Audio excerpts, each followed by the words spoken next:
We're moving along. We're now at lesson 15D, designing an experiment.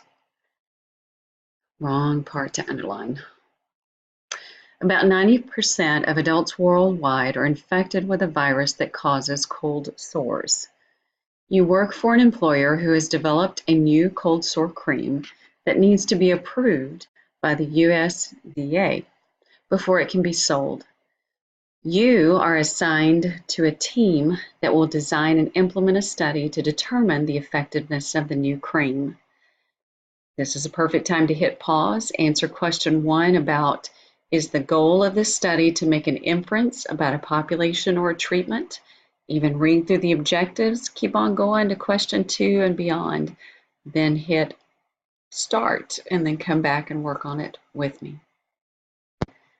So to answer question 1, is the goal of this study to make an inference about a population or a treatment? And it's about a treatment. Remember that observational study is trying to make an inference about a population, but an experimental study is trying to make an inference about a treatment.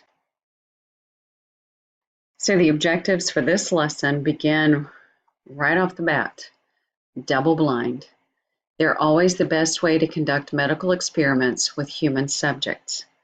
When conducted properly, a double-blind medical experiment allows researchers, to infer a causal relationship between a treatment and its response. When blocking, brand new word, is implemented in an experiment, it helps minimize variability among the groups so that the response to a treatment is a whole lot more obvious. Keep that in mind. That's our new word. We're going to keep looking at blind and double blind, but blocking is going to be something to make this difference, this response, more obvious. So in this lesson, we're going to design a double blind experiment with this new thing, blocking. And then finally, we're going to make a conclusion that is appropriate to the results of an experimental study. So starting with question 2, if you haven't already looked at it, go ahead and hit pause and come back and talk with me later. But here we go with question 2. Your team has gathered 76 volunteers for the study, 38 female, 38 men, and each has the virus that causes cold sores. Is there a problem that the participants are volunteers? And explain your answer. Do write down your thoughts and your ideas about the participants being volunteers. So the sample is going to contain some selection bias. But that's not going to be a huge problem because their reaction to the medication should not be affected. Researchers have to use volunteers because you cannot force and you cannot trick people into medical trials. And I want to point out a little bit more about part A. We are not trying to get a representative sample. We are trying to get, because that would be if we're trying to make an inference to a population, which is observational.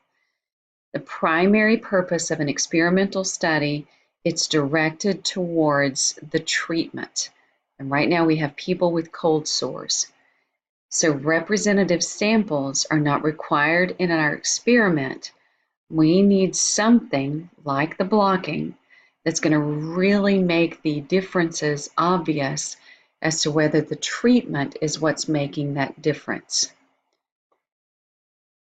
Observational studies use representative samples to describe larger populations.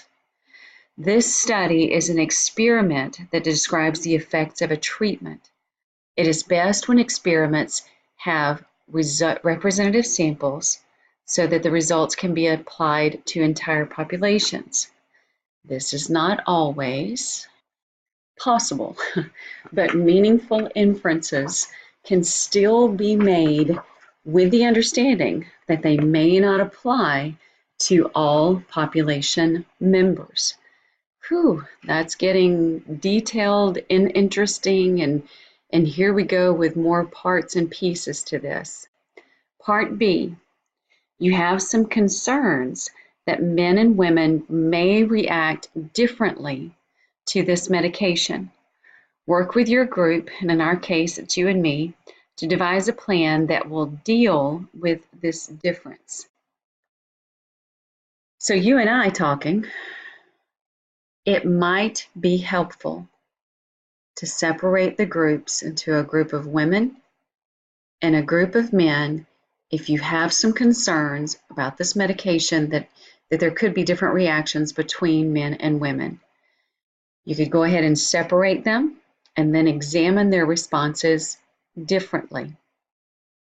And let's keep going. If we feel that there are groups or blocks of individuals in a study that may react differently, again, highlights, stars, neon lights. If in our study we feel that there are groups that may react differently to a treatment, such as men and women, age groups, one strategy to deal with these differences is to conduct the experiment on each group separately. And this is what's called blocking. Each block contains members that have something in common, like gender or age, and then each block is divided into treatment and control groups by random assignment. Blocking helps cut down on variability within the control and treatment groups so that the treatment effects are easier to identify. With all of that in mind, you do need to hit pause and go look at questions 3 and 4, maybe go on to 5, but at least spend time thinking about and writing down thoughts and answers for questions 3 and 4, and then come back and let's look at them together.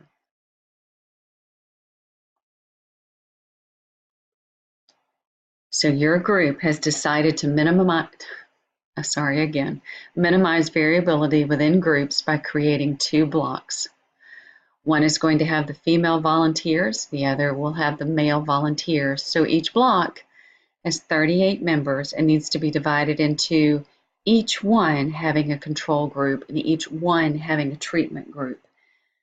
Part A, what is our goal in terms of the differences between the groups? When you are looking at the female groups, you want their treatment and their control groups to be similar. And then over in the male group, you also want their treatment and control groups to be similar. If that's the case, then what process should be applied to divide the members into control and treatment groups? And here come back a lot of our same words. We should divide the members by random assignment. Question 4. Now we have 2 control groups. We got a female control group and a male control group. Now we've got 2 treatment groups, one female and one male. The 2 female groups are similar and the 2 male groups are similar. Part A. And if you are bogged down or if you feel foggy or confused, please hit pause, back it up, think on it, search the internet for some more thoughts, but definitely let this sink in. What are we doing? Why are we doing it? And what does it look like for it to be effective? And so looking here at what will you give the treatment group? And it's the real McCoy, the cream, the actual cream that we are studying. That's what the treatment group gets. Well, then what does the control group get? They get the placebo. It looks like the cream, it smells like the cream. I hope they don't taste it, but it tastes like the cream. Everything about it, the container, everything about the placebo is just like the cream, except for there is no active ingredient, but everything else is identical. Part C, Get your big duh out. Will you tell the members of the groups exactly what they are getting and explain the reasoning behind your decision? Big, big, big, big, no. Neither group should know what they're getting. The placebo group should not know. The actual cream group, they should not know. Nobody needs to know what they're getting. They don't need to know that they're getting the placebo. They don't need to know that they're getting the real medication. It needs to be a blind and actually best as a double-blind study. Continuing with the study, you have made a decision that how you're going to measure the effectiveness of this treatment is going to be based on the number of days until the cold sore is gone. You give all the participants, you tell them, you instruct each study participant to begin using the cream at the first sign of their next cold sore. They are to apply their cream 4 times a day until the sore is gone. Question 5. Here are some data. The data for the female control group and the female treatment groups are provided below. These values represent the number of days for the sore to disappear. So here are the control group days, like 22 days before it's gone, 19 days before it's gone. Here's the treatment information, 11 days before it's gone, 17 days. They're going to ask us to do several things. First, they want us to make a dot plot for each of the data sets. So we're going to make a control group dot plot, and we're going to make a treatment group dot plot. They want us to make sure that we scale both dot plots to the same size. And we can scan and look for the smallest numbers, like I'm seeing a 6. Looks like it's the smallest number we have. And then maybe it looks like a 22 is the largest number that we have. So when you go to make your dot plot, you could start at 0, 5, 10, 15, 20, and 25. Make it a little bit prettier than mine. And then this is where you can start to put your results in there, like a dot at 22, an a dot at 19, a dot at 14, another dot at 22. So we get to stack those, etc. They're asking us to make a dot plot and then make some observations. Did everyone in the treatment group heal more quickly than everyone in the control group? Everyone, explain your answer. Make your dot plots, come back, and we'll talk about part B. So the question on part B is asking, did everyone in the treatment group? So here we have, this is what they made. They made the treatment group here, and then here's the dot plot for the female control group here. Part B says, did everyone in this treatment group heal more quickly than everyone in the control group? And so, no. We've got one right here at 5. That was the winner. The control group had the person that healed the quickest at 5 days, and the treatment group starts at 6 days.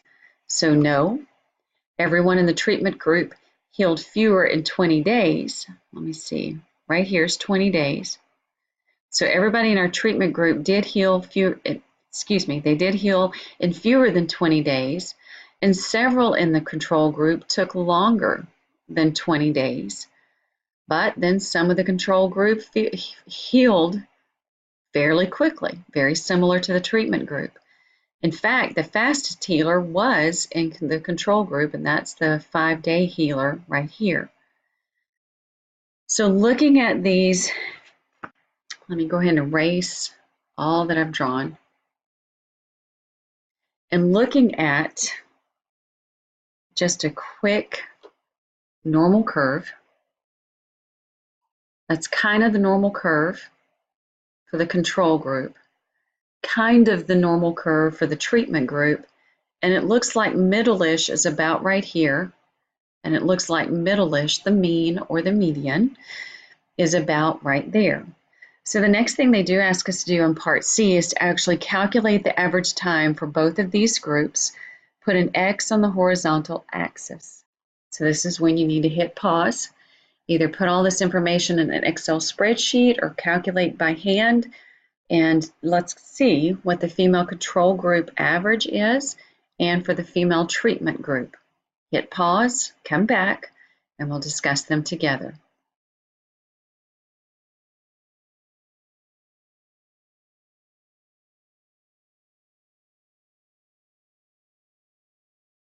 The mean of the female control group is 15 and 53 hundredths. And so that mean, if this is 15 and 53 hundredths, that one's going to be about right there, not where my yellow dot is, where my green X is. The mean of the treatment group is 12 and 32 hundredths, so about where I have it, maybe a little less. So the green dot is about at 12 and 32 hundredths. They ask us to calculate both of those. That's parts C and D. And then finally, part E says, let's make a conclusion that is appropriate for this type of study. And so you need to get into a habit of different things that you can report, because on the test, I'll say, write a couple of sentences or write at least 2 sentences. And part of the sentences could be that you talk about the smallest number and the largest number of each of the dot plots. You can compare those. You could even subtract these 2 numbers, and that would be a range and give you a number to talk about. In this case, since they've asked us about the mean, let's look at the mean of the control group and the mean of the treatment group. And if we subtract the means, we're looking at around 3.2, let's see, 3.21 days difference. And some of you might say, that's not very much. I don't think this is really working. But if you had an important event coming up, 3 days could make a huge difference on that cold sore going away. You write down some ideas.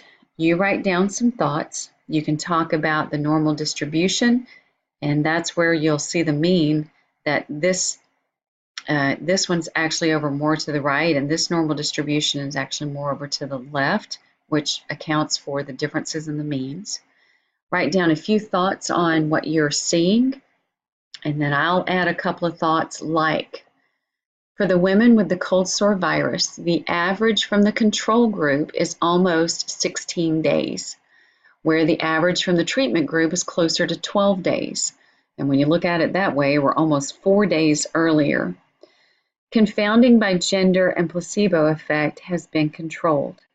So we get to make the big statement that there is evidence that the treatment causes faster healing than the placebo.